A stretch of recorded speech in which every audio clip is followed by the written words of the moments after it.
அனபா யோகம் பயன்கள். ஜோதிட சாத்திரங்களில் சந்திர பகவானுக்கு தனி இடம் உண்டு.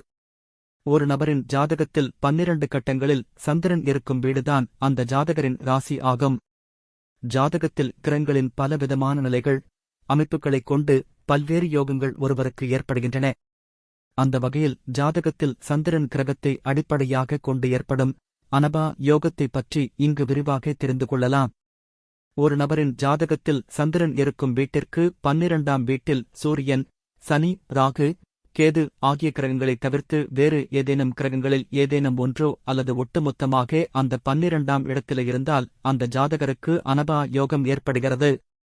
அனபா யோகத்தில் பிறந்த ஜாதகர்கள் மிகுந்த பாக்கியசாலிகள் என பெரும்பாலான ஜோதிட சாத்திர நூல்கள் குறிப்பிடுகின்றன.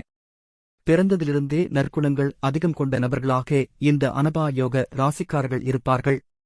பிறரை தன்பக்கம் கவர்ந்திழுக்கக்கூடிய ஒரு வசீகரமான காந்தத்தன்மை இவர்களிடம் அதிகம் இருக்கும்.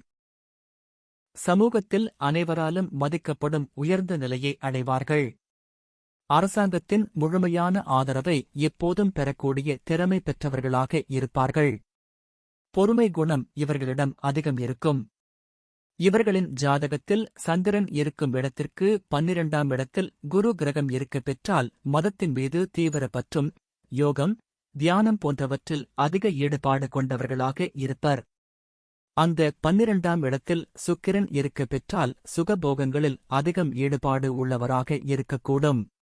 புதன் இந்த 12ஆம் வீட்டில் இருந்தால் சிறந்த எழுத்து மற்றும் பேச்சாற்றல் கொண்டவர்களாக இருப்பார்கள்.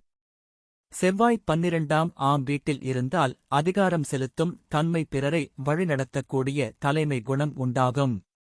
இந்த கிரகங்கள் அனைத்தும் அந்த 12ஆம் வீட்டில் இருந்தால் அனைத்து கிரகங்களின் கலவையான நற்பலன்கள் ஏற்படும்.